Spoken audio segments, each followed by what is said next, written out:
మీ ఇంట్లో మొదటి కోటీశ్వరుడు మీరే అవ్వాలనుకుంటున్నారా? ఈ ఫైనాన్షియల్ వెబినార్ లో ఇప్పుడే జాయిన్ అవ్వండి.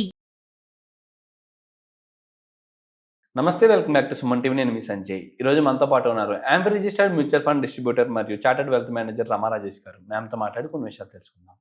నమస్తే మ్యామ్. నమస్తే మ్యామ్, లాస్ట్ సెషన్లో మాట్లాడుకున్నాం ఎస్డబ్ల్యూపీ చేయడం వల్ల 41 crores వరకు కార్పస్ క్రియేట్ చేసుకోవచ్చని. అయితే లాస్ట్ టైం మీరు ఒక 4 ఫండ్స్ చెప్పారు. అందులో బాగా పర్ఫామ్ చేసిన ఫండ్స్ చూసుకుంటే ఫ్లెక్సీ క్యాప్ ఒకటి, హైబ్రిడ్ ఫండ్ ఒకటి చూపించారు. అందులో ఫ్లెక్సీ క్యాప్ బాగా పర్ఫామ్ చేస్తుంది. ఆ ఫండ్ లో ఇన్వెస్ట్ చేస్తే బెటర్ రిటర్న్స్ వస్తాయంటారా, లేకపోతే దానికి సంబంధించి ఇంకా వేరియస్ ఫండ్స్ ఏమైనా ఉన్నాయంటారు? మ్యూచువల్ ఫండ్స్ కి వచ్చేటప్పటికి మనకి చాలా ఫండ్స్ ఉంటాయి. Only flexi cap, hybrid funds, conservative hybrid funds కాకుండా చాలా అంటే చాలా ఉంటుంది. మ్యూచువల్ ఫండ్స్ లోనే మనకి అన్ని కనిపిస్తాయి అనమాట. అంటే నా షార్ట్ టర్మ్ గోల్స్ దగ్గర నుంచి లాంగ్ టర్మ్ వెల్త్ క్రియేషన్ వరకు ప్రతిదీ కూడా మ్యూచువల్ ఫండ్స్ లో ఉంటాయి. సో మనకి మ్యూచువల్ ఫండ్స్ లో ఎన్ని టైప్స్ ఆఫ్ ఫండ్స్ ఉంటాయి తెలుసుకొని నీ ఏజ్ కి తగినట్టు, నేను ఒక వీడియోలో చెప్పాను ఆల్రెడీ, ఈక్విటీలో ఇన్వెస్ట్ చేయాలంటే 100 మైనస్ ఆర్ ఏజ్. ఇప్పుడు నీ ఏజ్ 30 అనుకో, 100 మైనస్ యువర్ ఏజ్ ఇస్ 70% మాత్రమే నీ ఓవరాల్ పోర్ట్ఫోలియో రిస్కీ దాంట్లో ఉండాలి. సో ఇప్పుడు చాలా మంది చేసే మిస్టేక్ ఏంటి అంటే మొత్తం తీసుకెళ్లి రిస్కీ అమౌంట్ లో పెట్టేసుకుంటారు. రిస్క్ చేసేదాము, నేను యంగ్ ఏజ్ లో ఉన్నాను కదా అని. అది కూడా రైట్ కాదు. సమ్ టైమ్స్ ఆ టైంలోని కనుక మార్కెట్ బాగోపోతే నీ మొత్తం అమౌంట్ పడిపోతుంది కదా, నీ ఇన్వెస్ట్మెంట్స్ అన్ని డౌన్ అవుతాయి. అండ్ నీకు అర్జెంట్గా అవసరం వస్తే నువ్వు తీసుకోలేవు. సో మనం ఎప్పుడూ కూడా ఈక్విటీకి 100 మైనస్ ఏజ్ ఆ పాయింట్లోనే పెట్టుకోవాలి ఇన్వెస్ట్మెంట్స్. సో అలా పెట్టుకున్నప్పుడు నీ ఓవరాల్ పోర్ట్ఫోలియో కూడా గ్రో అవుతుంటుంది. అసలు ఈ పర్టికులర్ మ్యూచువల్ ఫండ్స్లో ఎన్ని రకాలు ఉన్నాయి, ఎలాంటివి మనం దేనికోసం పెట్టుకోవాలనేది ఈ వీడియోలో క్లియర్గా ఎక్స్ప్లెయిన్ చేస్తాను. అంటే మ్యూచువల్ ఫండ్స్ గురించి అస్సలు నాలెడ్జ్ లేని వాళ్ళకి చాలా యూస్ఫుల్ అవుతుంది. సో మ్యూచువల్ ఫండ్స్లో మెయిన్ 4 ఉన్నాయి: debt funds, hybrid funds, equity funds, other funds. Debt funds అంటే ఏంటి అంటే గవర్నమెంట్ బాండ్స్ లో కానీ, సెక్యూరిటీస్ లో కానీ, ట్రెజరీ బిల్స్ కానీ ఇలాంటి వాటిలోని ఇన్వెస్ట్ చేస్తారనమాట. ఇవి రిస్క్ ఉండవు, ఇవి చాలా safest investments. So det funds లోని అలాంటివి ఉంటాయి, బాండ్స్ కూడా ఉంటాయి డెట్ ఫండ్ లోనే. అండ్ హైబ్రిడ్ ఫండ్కి వచ్చేటప్పటికి ఇవి combination of debt fund and equity fund. అంటే ఒక 30% డెట్ ఉంటే 70% ఈక్విటీ ఉంటుంది, లేదంటే 50% డెట్ ఉంటే 50% ఈక్విటీ ఉంటుంది. సో అలా హైబ్రిడ్ ఫండ్స్ ని combination of debt and equity అంటారు. ఈక్విటీ ఫండ్స్ అంటే కంప్లీట్లీ స్టాక్ మార్కెట్ లో ఉంటాయి. అందులో కూడా ఒక 10%, 5% మనకి ఈ డెట్ ఫండ్స్ లో పెడతారు, అంటే కొంచెం మూవ్మెంట్ కోసం పెట్టుకుంటారు. బట్ 90% వరకు అవన్నీ స్టాక్స్ లోనే ఉంటాయి. ఈక్విటీలో కూడా మళ్ళీ చాలా రకాలు ఉంటాయి. అండ్ నెక్స్ట్ వచ్చేటప్పటికి అదర్ ఫండ్స్. అదర్ ఫండ్స్ అంటే ఏంటి, ఇప్పుడు మనకి ఫండ్ ఆఫ్ ఫండ్స్ అంటారు అనమాట. మ్యూచువల్ ఫండ్స్ అంటేనే ఒక 15-20 స్టాకులు తీసుకొచ్చి ఒక ఫండ్ కింద చేయడం. అలాంటి ఒక 10 ఫండ్స్ ని తీసుకున్నది ఫండ్ ఆఫ్ ఫండ్స్. అంటే అలాంటి ఒక 10 మ్యూచువల్ ఫండ్స్ ని తీసుకుంటే అది ఫండ్ ఆఫ్ ఫండ్స్ అవుతుంది. సో ఇండెక్స్ ఫండ్స్ అంటే టాప్ పర్ఫార్మింగ్ ఫండ్స్ అన్నిటిని కూడా, టాప్ పర్ఫార్మింగ్ స్టాక్స్ అన్నిటిని కూడా ఒక ఫండ్ కింద క్రియేట్ చేస్తే అది ఇండెక్స్ ఫండ్. సో అలాగా total 4 types of mutual funds main ఉన్నాయి. అంటే మేము ఇండెక్స్ ఫండ్స్ లో టాప్ పర్ఫార్మింగ్ స్టాక్స్ అంటే ఏ టైప్ ఆఫ్ స్టాక్స్? నిఫ్టీ 50 అవి అంటారు కదా. సో అలాంటి ఫండ్స్ అన్ని ఇండెక్స్ ఫండ్స్ లో ఉంటాయి అనమాట. అంటే ఇప్పుడు స్టాక్ మార్కెట్ లోని ఎప్పటి నుంచో టాప్ పర్ఫార్మింగ్ లో ఉండేవి కొన్ని ఫండ్స్ ఉంటాయి కదా, కంపెనీస్ ఉంటాయి. సో ఆ కంపెనీస్, ఆ టాప్ కంపెనీస్ లో ఏవైతే ఉన్నాయో, కన్సిస్టెంట్ గా పర్ఫార్మ్ చేస్తున్నాయో వాటన్నిటిని నిఫ్టీ 50 అంటారు. ఆ నిఫ్టీ 50 అలాంటి వాటిలో ఇన్వెస్ట్ చేసే వాటిని ఇండెక్స్ ఫండ్స్ అంటారు అనమాట. ఇండెక్స్ ఫండ్స్ ఎవరో యాక్టివ్గా ఫండ్ మేనేజర్ ఉండరు, మనం ఎవరైనా ఇన్వెస్ట్ చేసుకోవచ్చు. మనం రిస్క్ తక్కువ అండ్ రిటర్న్స్ ఎక్కువ ఉండేలా అనుకునేటప్పుడు ఇండెక్స్ ఫండ్స్ లో పెట్టుకోవచ్చు. So international funds, other funds లోకి వచ్చేటప్పటికి ఇంకోటి ఏంటి, ఇంటర్నేషనల్ ఫండ్స్. ఇంటర్నేషనల్ ఫండ్స్ అంటే ఏంటి, మనం ఇంటర్నేషనల్ స్టాక్ మార్కెట్ లో ఇన్వెస్ట్ చేస్తారంటే దాంట్లో కొంత పర్సంటేజ్ వాళ్ళు ఇంటర్నేషనల్ ఫండ్స్ లోనే ఇన్వెస్ట్ చేస్తూ ఉంటారనమాట. సో అలాంటి వాటిని ఇంటర్నేషనల్ ఫండ్స్ అంటారు. అండ్ కమోడిటీ అంటే మనం ఆయిల్స్ అని, గోల్డ్ అని, సిల్వర్ అని ఇట్లాంటివి కమోడిటీస్ లో ఇన్వెస్ట్ చేసే ఫండ్స్ ని కమోడిటీ ఫండ్స్ అంటారు. అవి కేవలం వాటి ప్రైసెస్ మీదే వాటి యొక్క ఇన్వెస్ట్మెంట్స్ కానీ వాటి రిటర్న్స్ కానీ డిపెండ్ అయి ఉంటాయి. సో అదర్ ఫండ్స్ అర్థమైంది కదా. ఇప్పుడు మనం ఈ మిగతా 3 నేర్చుకుందాం. ఒకటి డెట్ ఫండ్స్. డెట్ ఫండ్స్ అన్నవి నేను చెప్పాను కదా మీకు, రిస్క్ తక్కువ ఉంటాయి, వాలటిలిటీ కూడా తక్కువ ఉంటుంది. వాలటిలిటీ అంటే ఏంటి, మార్కెట్ వాల్యూ బట్టి అప్స్ అండ్ డౌన్స్ అవ్వడాన్ని వాలటిలిటీ అంటారు. సో ఇది మార్కెట్ లోనే ఇన్వెస్ట్ చేయరు కాబట్టి దీనికి వాలటిలిటీ అనేది ఉండదు. బాండ్స్ అలాంటి వాటిలోనే ఉంటాయి కాబట్టి రిస్క్ చాలా తక్కువ ఉంటుంది. ఎంతవరకు పర్ఫార్మ్ చేస్తున్నాం ఇవి? ఇవి మనకి ఒక అంటే 4% నుంచి 7-8 8%, 9% వరకు కొన్నిసార్లు వస్తాయి, అంతకు Okay. మించి రాదు. దీంట్లో ఎక్కువ రిటర్న్స్ రావు మనకి. కాకపోతే డెట్ ఫండ్స్ని మనం ఎప్పుడు పెట్టుకోవాలంటే షార్ట్ టర్మ్ పెట్టుకోవాలనుకునేటప్పుడు పెట్టుకోవచ్చు. లేదంటే ఎవరైనా రిస్క్ ఎక్కువ తీసుకోలేను అనుకున్న వాళ్ళు ఎఫ్డీస్ మీద కొంచెం బెటర్ రిటర్న్స్ కావాలి అనుకునే వాళ్ళు డెట్ ఫండ్స్ని కన్సిడర్ చేయొచ్చు. అలాగే రిటైర్మెంట్లో కార్పస్ వస్తుంది కదా, ఆ కార్పస్ వచ్చినప్పుడు కూడా మనం డెట్ ఫండ్స్లో ఇన్వెస్ట్ చేసుకోవచ్చు. సో అలా పెట్టుకున్నప్పుడు మన సేఫ్టీ ఉంటుంది, బేసికలీ సేఫ్టీ నెట్ కోసం. Okay. అండ్ ఇందాక నేను ఒక ఫార్ములా చెప్పాను 100 - 70 అనేసి. ఆ మిగిలిన 30% మనం డెట్ ఫండ్స్లో పెట్టుకోవచ్చు, రైట్? సో నెక్స్ట్ వచ్చేటప్పటికి హైబ్రిడ్ ఫండ్స్. ఇందులోని కన్జర్వేటివ్ హైబ్రిడ్ ఫండ్ అంటే ఏంటి? హైబ్రిడ్ ఫండ్లో ఎక్కువ డెట్ ఉంటుంది, తక్కువ ఈక్విటీ ఉంటుంది. కన్జర్వేటివ్ వాళ్ళు ఎక్కువగా రిస్క్ తీసుకోవడానికి ఇష్టపడరు, అలాంటివి కన్జర్వేటివ్ హైబ్రిడ్ ఫండ్ అంటారు. ఆర్బిట్రాజ్ ఫండ్స్ అంటే ఏంటంటే ఈక్విటీ అండ్ డెరివేటివ్ మార్కెట్స్లోని లో రిస్క్ రిటర్న్స్ని ఎక్స్ప్లాయిట్ చేస్తారు. ఇన్ డీటెయిల్డ్గా మనం సెషన్లో ఎక్స్ప్లెయిన్ చేసుకుందాము. So next dynamic asset allocation అంటే ఏంటంటే వాళ్ళు మార్కెట్ కండిషన్స్ బట్టి ఎక్కువ, అంటే ఈక్విటీ బాగుందంటే ఈక్విటీలో పెడతారు. నెక్స్ట్ మనకి డెట్ ఫండ్స్ బాగా పర్ఫార్మ్ చేస్తే డెట్ ఫండ్ లో పెడతారు. మార్కెట్ చేంజ్ చేస్తూ ఉంటారు మార్కెట్ కండిషన్స్ బట్టి. Next equity savings fund. So దీనికి ట్యాక్స్, వీళ్ళకి మెయిన్ ఇంపార్టెంట్ థింగ్ ఏంటంటే ట్యాక్స్ అన్నమాట. ట్యాక్స్ బెనిఫిట్ కోసం ఈ ఫండ్స్ ఉంటాయి, ఈఎల్ఎస్ఎస్ ఫండ్స్ వస్తాయి ఈ కేటగిరీలోకి. సో దాంట్లో మనం equity, debt and arbitrage funds use చేస్తాం. సో ఇక్కడ మీరు అబ్జర్వ్ చేస్తే డెట్ ఫండ్స్లో మనకి మాక్సిమం వచ్చే రిటర్న్స్ ఎంత ఉన్నాయి?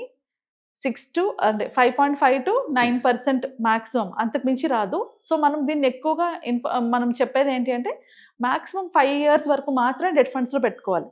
5 years కన్నా ఎక్కువ ఉండేటప్పుడు మనం ఈక్విటీకి కానీ లేకపోతే హైబ్రిడ్ ఫండ్ కానీ వెళ్ళిపోవచ్చు. మనకి ఎక్కువ రిటర్న్స్ కావాలంటే ఈక్విటీ ఫండ్స్లో పెట్టుకోవాలి. అప్ టు 20% వరకు కూడా మనకి రిటర్న్స్ వస్తాయి equity funds. So large cap funds, ఈక్విటీలో లార్జ్ క్యాప్ ఫండ్స్ అంటే ఏంటి? టాప్ 100 ఫండ్స్, అంటే టాప్ 100 కంపెనీస్లోని 80% ఆఫ్ వాళ్ళ ఇన్వెస్ట్మెంట్ ఉంటుంది అనమాట. సో అది లార్జ్ క్యాప్ ఫండ్స్, మనకి 10 to 12% రిటర్న్ వస్తుంది. సో ఈక్విటీ ఫండ్స్ గురించి కొంచెం డీటెయిల్గా నేర్చుకుందాం, డెట్ ఫండ్స్ కన్నా ఇది చాలా ఇంపార్టెంట్. సో ఈక్విటీ ఫండ్స్కి వచ్చేటప్పటికి మనకి large cap, mid cap, small cap, multi cap, flexi cap, large and mid cap, ELSS funds, sectorial funds, focused funds, value funds, Contra funds and dividend yield funds అని ఇన్ని types ఉన్నాయి. So వీటన్నిటిలో కూడా మనం మెయిన్గా అర్థం చేసుకోవాల్సింది ఫస్ట్ ఈ 6 లార్జ్ క్యాప్ ఫండ్స్ అంటే ఏంటి? టాప్ 100 కంపెనీస్లోని ఇన్వెస్ట్మెంట్ చేస్తారనమాట. సో అన్ని టాప్ 100 కంపెనీస్లో ఉంటాయి కాబట్టి మనకి రిటర్న్స్ కూడా ఎక్కువ ఉండదు, కానీ రిస్క్ కూడా కంపారిటివ్లీ తక్కువ ఉంటుంది. ఎందుకంటే అవి టాప్ పర్ఫార్మింగ్, ప్రతి సంవత్సరం పర్ఫార్మ్ చేస్తున్న కంపెనీసే కదా. సో వాటిలో ఎక్కువ రిటర్న్స్ మనం ఎక్స్పెక్ట్ చేయలేం, బట్ కన్సిస్టెంట్గా 10 to 12% రిటర్న్స్ అయితే వస్తాయి. ఎస్, మిడ్ క్యాప్ ఫండ్స్లోని మనకి రిటర్న్స్ ఎక్కువ వస్తాయి.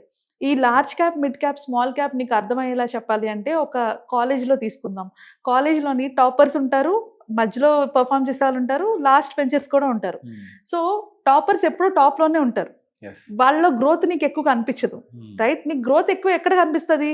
ఇప్పుడు నాకు 15th ర్యాంక్లో నేను ఉన్నాను, 15th ర్యాంక్ నుంచి నేను 2nd ర్యాంక్ వచ్చాను అనుకో, అప్పుడు నా గ్రోత్ నీకు కనిపిస్తుందా? అది mid cap.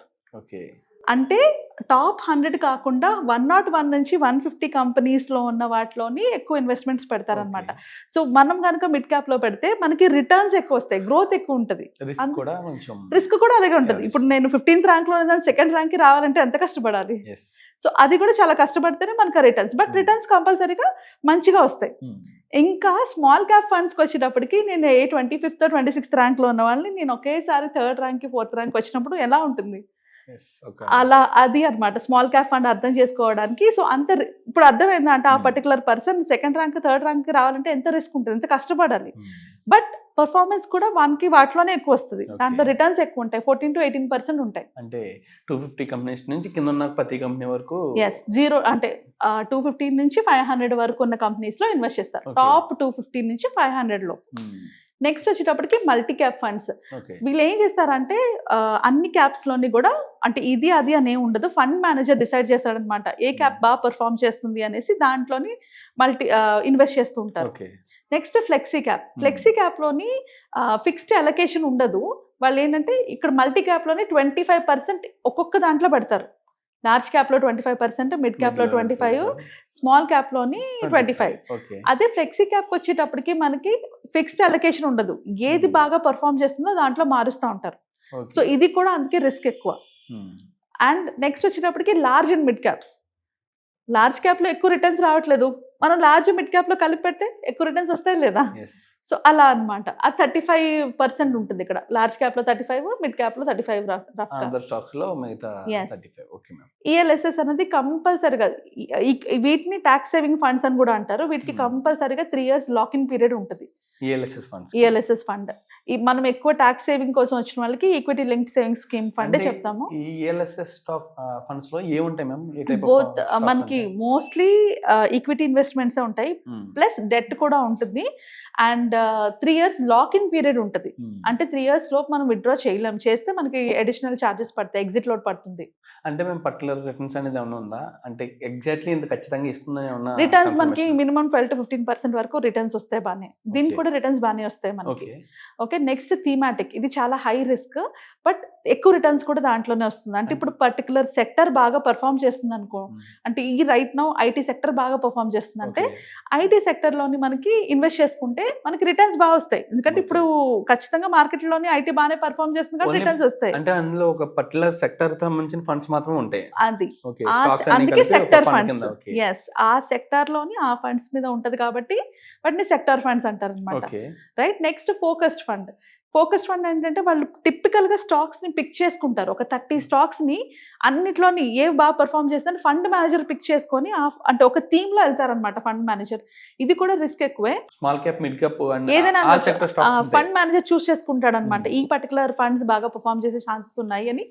Particular funds stocks. కూడా కాదు, స్టాక్స్. ఈ పర్టికులర్ స్టాక్స్ బాగా పర్ఫామ్ చేస్తాయని ఫండ్ మేనేజర్ చూస్ చేసుకొని పెట్టుకుంటారనమాట.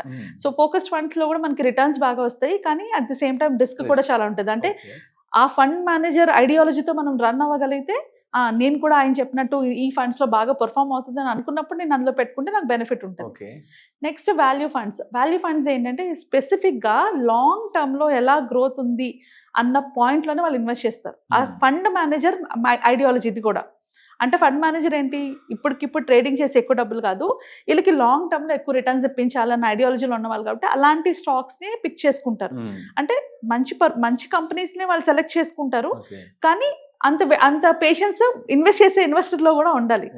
వాళ్ళకి లేకపోతే ఇదేంటిది ఎంతకి పర్ఫామ్ అవ్వట్లేదు అనుకుంటారు, but in the long run వాళ్ళకి మంచి రిటర్న్స్ వస్తాయి దాంట్లో కూడా. Okay. Next dividend funds. ఇది ఒకటి చాలా ఇంపార్టెంట్. డివిడెండ్ ఫండ్స్ అంటే ఏంటి అంటే మన ఫండ్స్ మనం ఏదైతే ఇన్వెస్ట్ చేస్తామో మనకి రిటర్న్స్ వస్తాయన్నమాట ప్రతి నెల. మ్యూచువల్ ఫండ్స్లో 2 types ఉంటాయి, ఒకటి గ్రోత్ ఫండ్, ఇంకొకటి dividend fund. So dividend funds కొన్ని స్టాక్స్ మనకి డివిడెండ్స్ ఇస్తాయి. డివిడెండ్స్ అంటే ఏంటి, వాళ్ళకి ప్రాఫిట్స్ వచ్చినప్పుడు వాళ్ళ ఇన్వెస్టర్స్ ఎవరైతే ఉంటారో వాళ్ళకి దాంట్లో కొంచెం షేర్ ఇస్తాయి అన్నమాట. సో అలాంటి పర్టికులర్ స్టాక్స్ వేటిలో అయితే షేర్స్ ఇస్తాయో ఆర్కి షేర్ ప్రైస్ వస్తుందో అలాంటి ఫండ్స్ని సెలెక్ట్ చేసి ఇందులో పెడతారు. సో దట్ ఈ ఫండ్స్ లోని వాళ్ళకి డివిడెండ్స్ కూడా యాడ్ అవుతూ ఉంటాయి అన్నమాట. Along with the growth dividends కూడా ఉంటాయి. సో ఇవి ఏవైనా మనం చూసుకుంటే 5+ years ఉంటేనే మనం ఇన్వెస్ట్ చేయాలి, లేకపోతే ఈక్విటీ అనేది చాలా రిస్క్, మార్కెట్ వోలటాలిటీకి గురవుతూ ఉంటుంది. కాబట్టి మినిమం 5 years, మనకి మంచి రిటర్న్స్ కనిపించాలంటే 10 years ఉండాలి. సో ఇలాంటి ఫండ్స్ లో పెట్టుకునేటప్పుడు మన టార్గెట్ ఏంటి, ఏదైనా ఫ్యూచర్ గోల్ కి, ఫ్యూచర్ లోనే అంటే ఒక 10 ఏళ్ల తర్వాత నాకు వచ్చే గోల్ ఏదైతే ఉంటుందో దానికి రిలేటెడ్ గా ఇన్వెస్ట్మెంట్స్ ఇందులో పెట్టుకుంటే మనకి బెనిఫిట్ ఉంటుంది. మీరు లాస్ట్ సెషన్ లో 4 categories గురించి చెప్తే 4 categories సంబంధించి ఫండ్స్ ఉంటాయి అనుకున్నాను, కానీ ఈ 4 categories లో కూడా ఇన్ని రకాల ఫండ్స్ ఉన్నాయని ఇప్పుడు అర్థమైంది. Okay ma'am, thank you ma'am, thank you very much. Thank you.